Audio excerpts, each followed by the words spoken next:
Qui n'était pas amoureux de Xena la guerrière? Donc Xena a eu droit à ses produits dérivés. Kevin, oh là là, qu'il est beau sur ce livre. J'ai retrouvé ça et dans leur emballage en plus. Regardez-moi ça. Avec le chakram. Xena, c'est une série culte.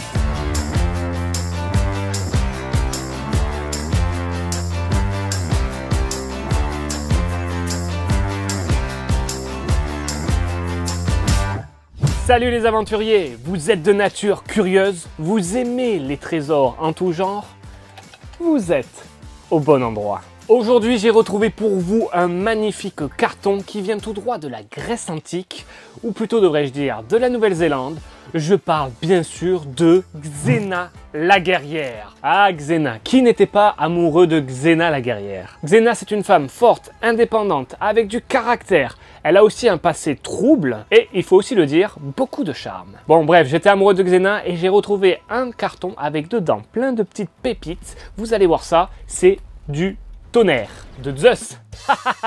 Pour les plus jeunes d'entre vous qui ne connaîtraient pas le cri de Xena la guerrière, voici un petit rappel. À l'époque des dieux de la mythologie, des seigneurs de la guerre et des rois de légende. Ah là là, ce générique. Xena, la princesse guerrière est une série télé américaine et néo-zélandaise créée par les réalisateurs et producteurs Robert Tapper et John Julian, avec l'aide des producteurs R.J. Stewart et Sam Raimi, notamment connus pour quelques petits films de rien du tout. La série a été diffusée pour la première fois aux États-Unis le 4 septembre 1995 jusqu'au 18 juin 2001. En France, la série sera diffusée à partir du 2 novembre 1996 sur TF1. Tournée en Nouvelle-Zélande, cette série a pour cadre la Grèce antique et sa mythologie. On va y suivre les aventures de la guerrière Xena qui, après plusieurs années passées en redoutable chef de guerre, décide de se racheter de son passé à la suite de sa rencontre avec le héros Hercule. Accompagnée de son ami Gabriel et parfois d'une multitude de personnages hauts en couleur, Xena n'aura alors de cesse que de lutter pour le bien et la paix. Allez, on y va, je prends le carton qui est juste derrière. Allez, je le balance. Hop, hop là, et voilà. Donc j'ai voulu vous faire cette vidéo parce que je suis tombé sur les DVD de Hercule. Et dans les premières saisons, arrive un personnage qui va avoir droit à sa propre série. Je parle bien sûr de Xena la guerrière. Donc ça, c'est le DVD de la saison 1. Il y a eu 6 saisons donc pour Xena la guerrière jusqu'à la conclusion de Xena.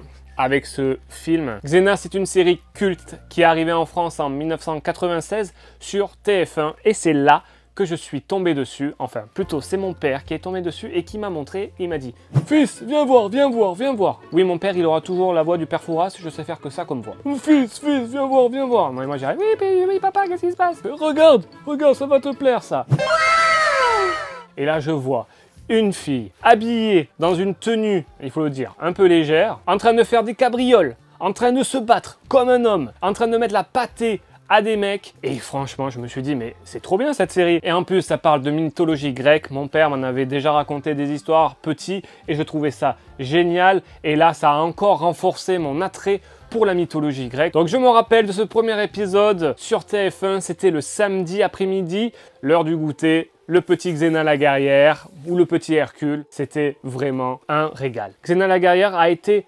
l'une des premières séries à mettre en scène une relation lesbienne. À partir de la saison 3, qu'ils ont commencé à mettre une relation un peu ambiguë entre Xena et Gabriel, comme quoi il se passerait des choses. À un moment donné, dans un rêve, elles s'embrassent pratiquement. Xena a contribué à une avancée de ces mouvements. Et il faut dire qu'aux États-Unis, c'est le genre de sujet qu'on n'aborde pas trop, surtout dans ces années-là. Après, on peut citer aussi Buffy, qui a amené ça avec Willow. Enfin bon, j'en parlerai peut-être plus tard dans un autre épisode. Comme bien sûr, c'était une série qui a super bien marché. Je ne sais pas si vous vous en rappelez, mais dans notre belle famille, il y avait même un des personnages qui était méga fan de Xena et qui avait des posters dans sa chambre et qui en parlait. Pour moi, c'est le symbole exact de ce que doit être un personnage pour qu'il devienne intemporel.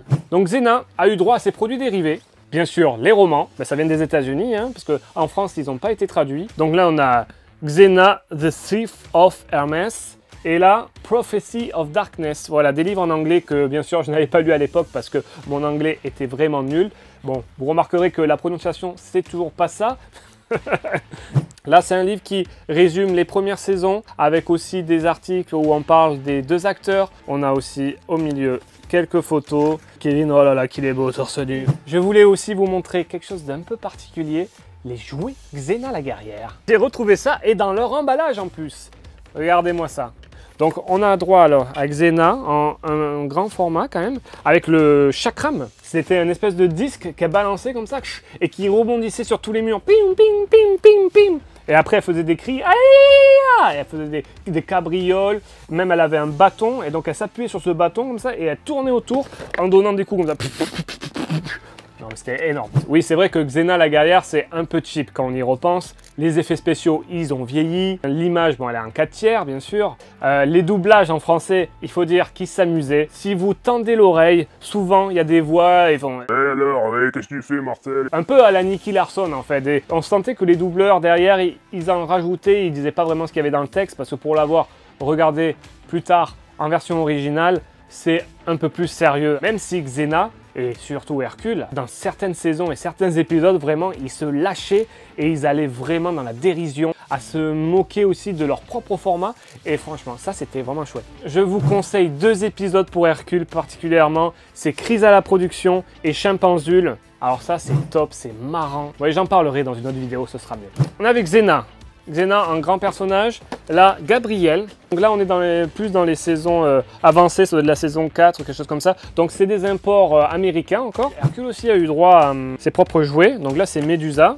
Là aussi, c'est un port américain. Là, il est ouvert encore, celui-là. Hercule, celui-là n'est pas ouvert. Je ne voulais pas jouer avec Hercule, moi je voulais jouer qu'avec Xena. Ça, c'était sa tenue dans les premiers épisodes d'Hercule. Après, elle a eu cette tenue emblématique.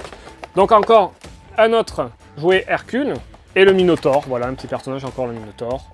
Et on peut voir derrière qu'il y avait quand même un beau panel de plusieurs jouets et tout ça, donc super chouette. Il y avait aussi plein d'autres produits dérivés comme des jeux de cartes à collectionner, ouais, c'était pas mal ça, ouais. On pouvait jouer un peu comme à la Magic. Xena a aussi eu le droit à des jeux vidéo sur PlayStation, Game Boy Color ou encore Nintendo 64. Il y a aussi des comics américains, ça n'a pas été traduit en France ça non plus. Je sais plus du tout où est-ce qu'ils sont, et là, va les retrouver. Merci à tous d'avoir regardé cette vidéo, ça m'a fait tellement plaisir de me replonger dans cet univers que j'aime tant. J'espère que vous aussi. Je vous invite à vous abonner à ma chaîne, à activer la petite cloche et à lâcher un petit pouce bleu si ce n'est pas déjà fait. Sur ce, je vous dis à très vite pour une nouvelle vidéo. Prenez soin de vous. Ciao!